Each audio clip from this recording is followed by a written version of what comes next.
الحمد لله والصلاة والسلام على رسول الله. الدرس الخامس عشر. Lesson 15. الفتيات. السلام عليكم ورحمة الله وبركاته. زينب: وعليكم السلام ورحمة الله وبركاته. من أنتن يا أخوات؟ إحداهن نحن بنات الشيخ عباس. زينب: أهلا وسهلا ومرحبا، أمكن أستاذتي، كيف حالها؟ إحداهن: هي بخير والحمد لله. زينب: أين هي الآن؟ إحداهن: هي الآن في الرياض. زينب: متى ذهبت؟ إحداهن: ذهبت قبل أسبوع. زينب: من ذهب معها؟ إحداهن: ذهب معها أخونا إبراهيم. زينب: كيف حالكن؟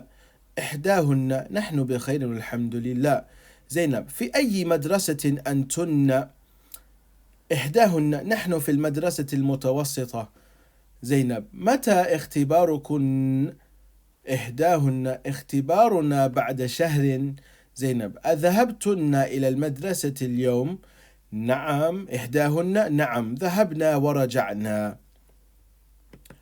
So that's just the reading of this dialogue, and as you know, as I've mentioned before, we are moving away from translating that, inshallah ta'ala. By now, you should know how to find words for yourself in terms of using the vocabulary banks that are available that you can use to help you find the vocab that you need for each lesson, inshallah ta'ala. And try your best to translate. If you have any problems or difficulties in translating, then please get in contact with me. Send me a message or in the Facebook group, post a picture of where is you're stuck, and we'll attend to that, inshallah ta'ala. So كما سبق, in what was in the last lesson, we started talking about ضمائر, different pronouns, and the plurals also. So while we're in the plural stage now, we're also going to discuss plurals of the pronouns. So now in this lesson is more of talking to a group of women. So before you learn, one person is anti, you feminine. And now you find we're learning antunna, you all, like a group, 3 or more, okay? Antunna is used for 3 or more women. As we can see within the dialogue, man antunna ya akhawatu, who are you all, oh sisters, okay? And also we learn nahnu for plural, and nahnu is used for plural for any gender. It's used for both genders. نحن طلاب, نحن طالبات, نحن أبناء الشيخ, ونحن بنات الشيخ. It's used for both genders, okay? So that's the thing to observe within this lesson. Then it says التمرين. Looking هنا, reading from here, التمرين أجب عن الأسئلة الآتية. Answer the following questions. So the idea is to use the pronoun, the plural feminine pronoun for antunna, and if it's attached pronoun, you have beituki, beitukunna. Yes, okay. So now you're going to use that, what you know of the plurals, to answer these questions. How are you going to respond? How are you going to respond to these questions? Then it says number 2. أنث المبتدأ في كل من الجمل الآتية. Make the subject of the sentence feminine in all of the following sentences, and this continues for a number of sentences on the next page, as we'll come to see, inshallah ta'ala. So in this lesson, the main thing you're going to look at is now going from anti for you feminine singular, now to antunna, which is you feminine plural, okay, you group of women, okay? That's the difference that we're going through in this lesson, going from baytuki, just to one girl, anti baytuki, your house, to going to baytukunna,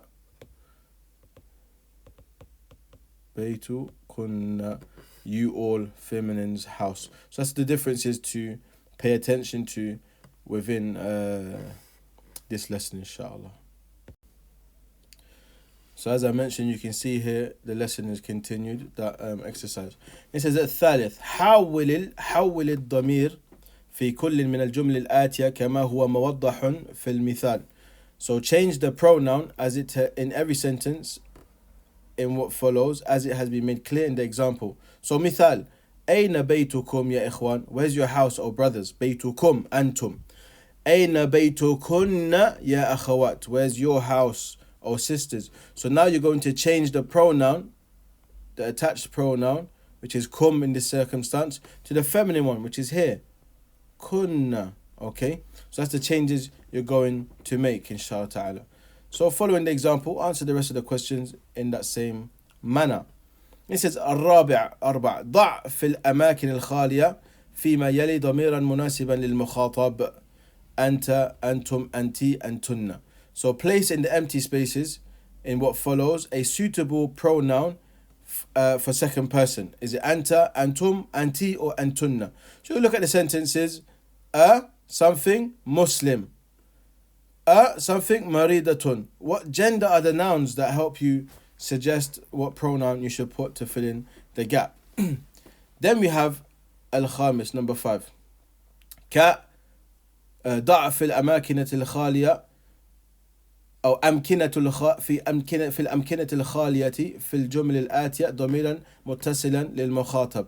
So it says place in the empty spaces in the following sentences a pronoun, a connected pronoun for second person. Just to highlight something, draw your attention to something right here quickly. We have amkina wa amakin. These are two plurals of makan. Both is used. One is jam'ul qilla or jam'ul kathra. One is a plural for many, like more than 10. One is for like less than 10. Okay, 3 to 10.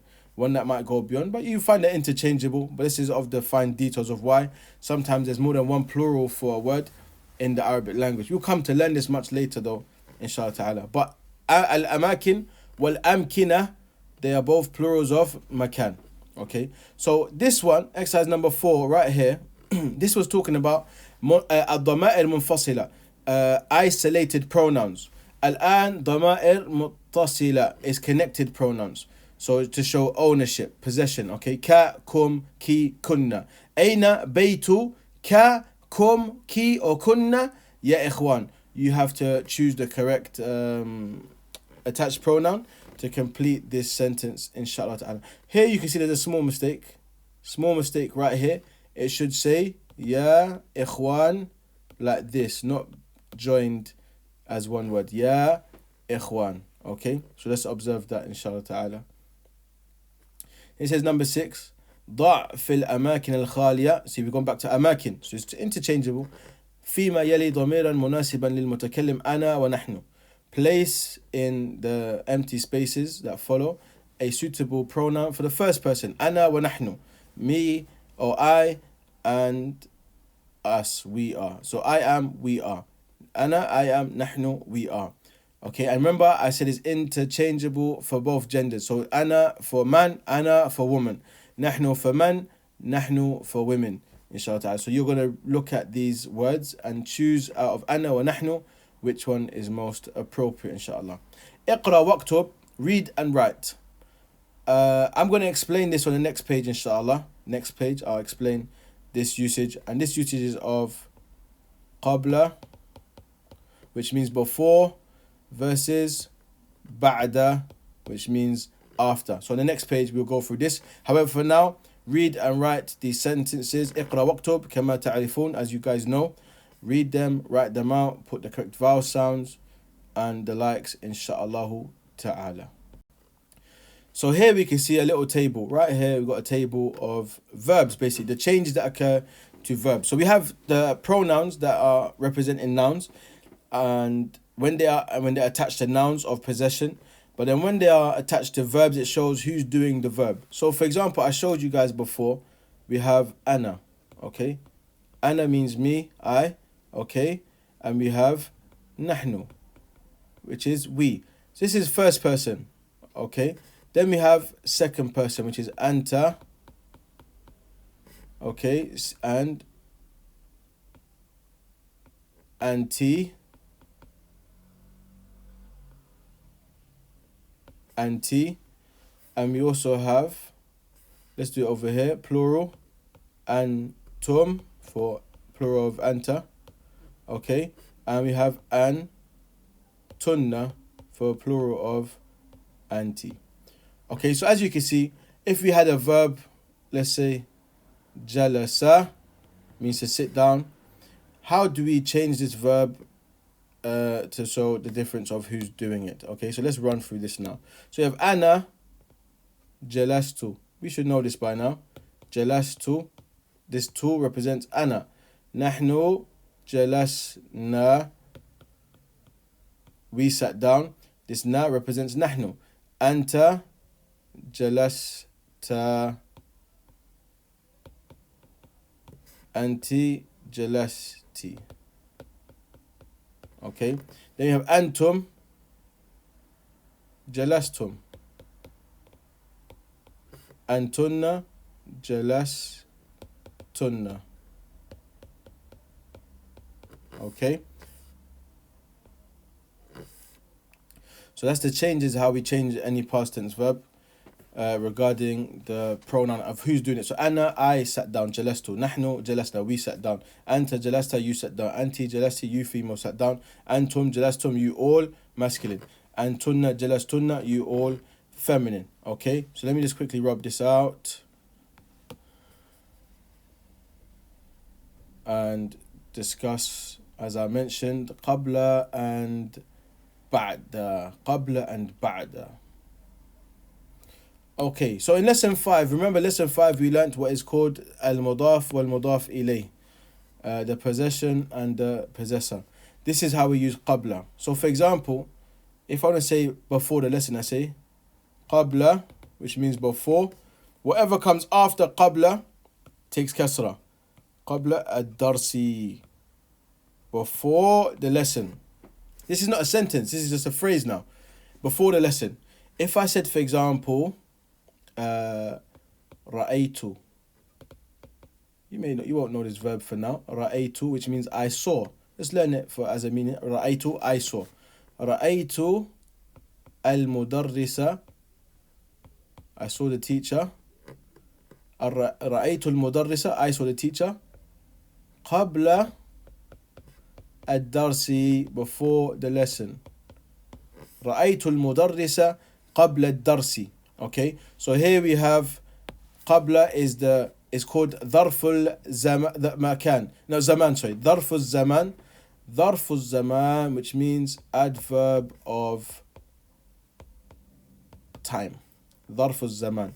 At the time the action had occurred. Dharful zamani. So it's good to know these terminologies, but later on you'll go into them in detail, inshallah. If you can't remember them, no problem. So dharful zamani, before. Ad-darsi, whatever comes after it takes kasra.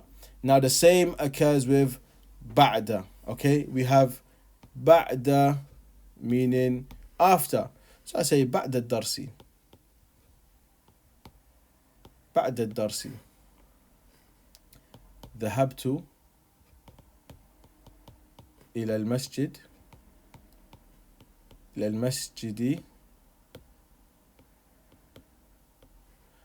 بعد الدرس.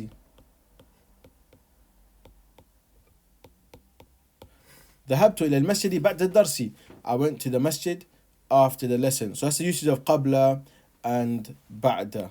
Okay. Again now, the last thing that we finish up on this lesson of this book now is the ضمائر al-munfasila, which means isolated pronouns. When we look at pronouns in the Arabic language, in general we have two types: muttasila wa munfasila, connected and detached. So munfasila here, ad-dama'ir al-munfasila, is detached pronouns. Huwa talibun, he is a student. Hiya talibatun, she is a student. Anta talibun, anti talibatun. Ana talibun, ana talibatun. Hum tullabun, so hum plural of huwa. Hunna talibatun, plural of hiya. Antum tullabun, plural of anta. Antunna talibatun, plural of anti. Nahnu tullabun, plural of ana. Nahnu talibatun, plural of ana again. So in this column here and here, we have the isolated pronouns that are generally used as al-mubtada in all of these sentences. Al-mubtada'u, which refers to as the subject, and then you have the predicate, the information about the subject, which is our next lesson, inshallah ta'ala. So any questions, you know what to do, and I'll see you next lesson. Jazakumullahu khairan. Assalamu alaikum wa rahmatullahi wa barakatuh.